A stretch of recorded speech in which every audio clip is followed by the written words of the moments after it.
Hello dear, तो कैसे हैं आप सभी। आशा करता हूं कि मस्त होंगे, स्वस्थ होंगे। मैं नवीन आपका स्वागत करता हूं मैं अपनी क्लास नवीन जीएस एकेडमी में। और आज के दिन हम लोग जो सेशन में देखने जा रहे हैं वो देखने जा रहे हैं कि यूपीआई में जो 7 बड़े बदलाव हुए हैं उसके बारे में इसमें हम लोग विस्तार से चर्चा करेंगे। और ये 1 अगस्त के बाद पूरे इंडिया में जो भी यूपीआई यूजर हैं, जितने भी लोग मोबाइल से पेमेंट करते हैं वो सब पर लागू हो जाएगा। और पेमेंट जो है ना पहले से थोड़ा सा मतलब अब कठिन हो जाएगा। पहले तो मतलब किसी भी तरह का कोई रेगुलरिटी नहीं था, लेकिन अब थोड़े-थोड़े कुछ रेगुलरिटीज़ आने लगे हैं। अब ऐसा भी हो रहा है कि हमें तो पेमेंट करने के लिए भुगतान नहीं करना है। मान के चलिए अभी हमको पेमेंट करने के लिए पैसे नहीं देना है, लेकिन हम पेमेंट जो करेंगे ना वो अब पैसे कंपनी देगी। तो चलिए हम लोग विस्तार से समझते हैं कि क्या-क्या इसमें चेंजमेंट हुआ है। तो देखिए यूपीआई क्या है? तो आप सभी को पता है कि यूपीआई जो है ना रियल टाइम भुगतान प्रणाली है। पहले क्या था कि पहले हम लोग चेक के माध्यम से या तो फिर ड्राफ्ट के माध्यम से या बैंक टू बैंक ट्रांसफर करते थे बैंक जाके। लेकिन अब क्या है कि फोन के माध्यम से ही, जैसे गूगल पे हो, फोन पे हो, इसके माध्यम से हम लोग एकदम बैंक टू बैंक एकदम रियल टाइम में पैसे ट्रांसफर कर देते हैं। 1 से 2 सेकंड के अंदर पैसे हमारे बैंक अकाउंट से आपके बैंक अकाउंट में चला जाता है। इस बढ़ती संख्या को कुशलता पूर्वक संभालने के लिए एनपीसीआई बैंकों द्वारा जैसे फोन पे, गूगल पे का यूज किया जाता है। ये सभी लोग आप लोग जानते हैं कि यूपीआई में इसका यूज होता है, ठीक है। उसके बाद इसका जो शुरुआत हुआ था वो हुआ था 11 अप्रैल 2016 से। कहाँ पे? तो इंडिया में, ओके। और अब धीरे धीरे ये ग्लोबल होते चला जा रहा है। पहले सिर्फ इंडिया में ये पेमेंट करने का सुविधा था, लेकिन अब आप यूपीआई के माध्यम से अब ग्लोबली भी पेमेंट कर सकते हैं। जो जो देश जैसे एक्सेप्ट करता है, जैसे आपका सऊदी अरेबिया जो है यूपीआई से पेमेंट अब लेने लगा है। इसका जो देख रेख करता है वो कौन करता है? तो एनपीसीआई करता है, ठीक है, भारतीय राष्ट्रीय भुगतान निगम। ओके, इसमें नए नियम लगभग 7 नए नियम बनाए गए हैं। चलिए देख लेते हैं कि क्या क्या वो नए नियम है। अब क्या है कि भुगतान में कुछ पैसे भी लगेंगे, ठीक है, लेकिन ये पैसे आपको पे करने हैं या कंपनी पे करेगी उसके बारे में भी चलिए हम लोग कुछ चर्चा कर लेते हैं। अब जैसे सबसे पहला नियम तो यहाँ पे चेंज हुआ है कि daily limit on balance check. अब जो बैलेंस चेक हम लोग दिन भर करते रहते थे ना कि मेरे अकाउंट में कितना पैसा है कितना नहीं है, वो अब इसमें लग गया है थोड़ा लिमिट। और लिमिट ये लगा है ना कि अब आप एक दिन में 24 घंटे के अंतराल में ओनली 50 बार ही चेक कर सकते हो, ठीक है। पहले क्या था कि अनलिमिटेड था, पहले अनलिमिटेड था, लेकिन अब लिमिट लग गया है कि आप 24 घंटे के अंतराल में ओनली 50 टाइम्स ही आप बैलेंस को चेक कर सकते हो। उसके द्वारा उसके अलावा नहीं कर सकते। अब देखिए यहाँ पे आपका लिखा है पर ऐप मतलब आप फोन पे से 50 टाइम्स, ओके। और अगर आप गूगल पे यूज करते हो तो उससे 50 टाइम्स, तो मतलब आपके पास अलग अलग ऐप है तो एक ऐप पर आप 50 टाइम्स यूज कर सकते हो, ठीक है। सेकेंड नंबर है आपका limit on account listing app. अब यहाँ पे क्या था कि पहले आप जब भी पेमेंट करने के लिए जाते थे तो आपको अलग अलग अकाउंट्स का देता था वहां पे ऑप्शन, ठीक है, कि आप किससे पेमेंट करना चाहते हो। जैसे आपके पास 4 ऐप अकाउंट था, ठीक है, तो आप एसबीआई से करना चाहते हो कि बीओआई से करना चाहते हो कि बैंक ऑफ बड़ौदा से करना चाहते हो। अब जिससे भी करना चाहते थे उसको सिलेक्ट करके आप कर लेते थे, ठीक है। लेकिन अब इसमें भी लगा दिया है लिमिट। अब लिमिट ये लगाया है कि अब आपको चेंज करने का ऑप्शन सिर्फ 25 टाइम्स ही देगा। मतलब दिन भर में आपको 25 बार ही ये ऑप्शन दिखाएगा। 26वां बार से ये ऑप्शन आपको दिखाना बंद कर देगा, ठीक है। तो एक ये मेजर चेंज हुआ है, पहले ये नहीं था। थर्ड नंबर है आपका कि फेल्ड ट्रांजेक्शन रिट्राई लिमिट।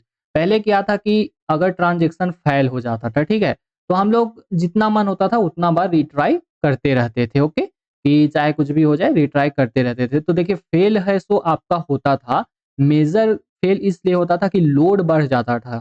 आपका सॉफ्टवेयर पे लोड बढ़ जाता था, जो पेमेंट होता था वो पीक समय में लोड बढ़ जाता था। उसको कम करने के लिए अब क्या किया है कि अब आप 3 ही टाइम है ना सो ट्रांजेक्शन कर सकते हो फेल्ड का। मतलब आप एक बार स्कैन किया, फेल दिखाया, ठीक है, एक बार और किया, फेल दिखाया, एक बार और किया, फेल दिखाया। पहले क्या था कि अनलिमिटेड टाइम हम लोग करते थे, अनलिमिटेड टाइम फेल दिखाता था, ठीक है। लेकिन अब ऐसा नहीं है, आप ओनली 3 बार कर सकते हो। और देखिए बैंकिंग का जो पीक टाइम है वो 10 से 1 बजे, 5 से 9 बजे के बीच में, मतलब सिर्फ आप 3 ही बार कर सकते हो, ठीक है। फेल्ड का अगर दिखा रहा है तो 3 बार से ज्यादा पेमेंट नहीं कर पाओगे, चेक नहीं कर पाओगे। उसके बाद है आपका चौथा नंबर ऑटो पे टाइम स्लॉट इंक्रीमेंट। अब देखिए यहाँ पे ऑटो पे क्या है सो बताते हैं। ऑटो पे मतलब होता है अपने आप से खुद से पैसे कट जाना। तो खुद से पैसे कहाँ कहाँ पे कटते थे? तो खुद से आपके पैसे कटते थे जैसे आपका ईएमआई जाता था, ठीक है, बिल्स जाता था, ओटीटी सब्सक्रिप्शन जो हम लोग हॉटस्टार का लेते हैं, फिर आपका है सो अमेज़न का लेते हैं, तो ये सभी सब्सक्रिप्शन में क्या था कि मंथली पैसे खुद ब खुद आपके अकाउंट से कट जाते थे, मेनली ईएमआई का, ठीक है? कार का ईएमआई है, ये है, वो है। तो अब इसका क्या किया ना कि एक फिक्स टाइम विंडोज़ कर दिया, एक फिक्स टाइम स्लॉट कर दिया। पहले क्या था कि जब भी मन होता था कंपनी का तो वो आपको ईएमआई काट लेता था। उससे क्या होता था कि सर्वर पर आपका लोड बढ़ जाता था, ठीक है? जब भी पीक पॉइंट होता था उस समय ईएमआई काटता था तो सर्वर पर लोड बढ़ जाता था। तो अब कंपनी क्या कर रही है यूपीआई के अंदर कि अब जो ईएमआई आपका कटेगा वो एक टाइम में कटेगा, ठीक है? वो इसका टाइम स्लॉट कंपनी फिक्स करेगी, फिक्स टाइम में कटेगा। मान के चलिए कि अगर कटना हुआ तो सुबह ही कट जाएगा या तो एकदम शाम में कटेगा। जो पीक पॉइंट होता है 10 बजे से 8 बजे 9 बजे के बीच में, इसके दौरान आपका ईएमआई नहीं कटेगा, ठीक है? तो ये एक आपका हुआ, ठीक है? उसके बाद चलिए 5वां नंबर है आपका कि एपीआई रेट कंट्रोल। ये देखिए इसके बारे में समझिए कि ये एपीआई रेट कंट्रोल क्या है? यहाँ पे क्या होता था ना कि जैसे आपका मान के चलिए गूगल पे है, ठीक है? तो इसका अगर सर्वर बहुत ही अच्छा है, तो इसमें क्या होता था कि एक बार में आप 1 सेकंड में कितना हूँ पेमेंट हो जाता था, ठीक है? अकेले तो आप पेमेंट नहीं कर रहे, अगर 500 लोग भी एक समय में पेमेंट कर रहे हैं, तो पेमेंट हो जाता था क्योंकि गूगल पे का सर्वर अच्छा है, ठीक है? वही है कि फ़ोन पे है मान के चलिए, ठीक है? आप ऐसे ही मान के चलिए कि फ़ोन पे है, उसका सर्वर थोड़ा लो है, ठीक है? तो अब यहाँ पे अगर 500 लोग पेमेंट करेंगे, तो 1 सेकंड में 500 लोग पेमेंट नहीं कर पाएँगे। तो अब इसी चीज़ को क्या किया कि वेलोसिटी मॉनिटरिंग कर दिया कि अब ये बोल रहा है कि गूगल पे हो, ठीक है? जीपे गूगल पे हो या फ़ोन पे हो, ठीक है? या तो फिर आपका पेटीएम हो, अब सबको ऐसे ये बता दे रहा है कि आप 1 सेकंड में कितना पेमेंट करवाओगे, इसका है सो तुम लोग सभी लोग अपना-अपना एक दायरा बाँध लो, ठीक है? कि 1 सेकंड में अब 500 ही पेमेंट हो पाएगा, उससे ज़्यादा नहीं हो पाएगा। इससे क्या है कि जो यूपीआई का सर्वर है, उस पे लोड नहीं बढ़ेगा, कभी भी नेटवर्क फेल नहीं होगा, ठीक है? तो एक ये हुआ, उसके बाद है सो आपका क्या हुआ कि streamline refund and uh, charge back rule. अब देखिए यहाँ पे 6 नंबर आपका क्या हुआ इस बताते हैं। जैसे आपका कभी-कभी क्या होता था कि पेमेंट फेल हो जाता था, ठीक है? तो फेल हो जाता था या उसको रिफंड करवाना रहता था तो टाइम लग जाता था, कभी-कभी है कि बहुत ज़्यादा टाइम लग जाता था। 5 टू 7 डेज़ लिखता है, अभी भी अगर आपका पेमेंट फेल होता है तो 5 टू 7 डेज़ लिखता था। तो अब इसको क्या किया कि इसके टाइमलाइन को थोड़ा घटाएगा, ठीक है? अब इसको क्या करेगा कि इसको हो सके तो और भी कम करेगा कि 24 घंटा के अंदर आपको पेमेंट फेल अगर पेमेंट हुआ, तो आपके अकाउंट में चला जाए, ठीक है? ये एक नया रूल लाया है और 7th रूल और एक कहा जाए तो मोस्ट इम्पोर्टेंट रूल, ठीक है? अब इसमें क्या है ना कि यूपीआई एग्रीगेटेड चार्जेज़, अब ये है ना सब कुछ चार्जेज़ लेगा, ठीक है? लेकिन चार्जेज़ किससे लेगा? आपको ये बताना है। तो अभी यूपीआई ने ये कन्फर्म नहीं किया है कि चार्जेज़ कस्टमर से लिए जाएँगे, ठीक है? मतलब चार्जेज़ हम लोग पे करेंगे, ऐसा नहीं है, ठीक है?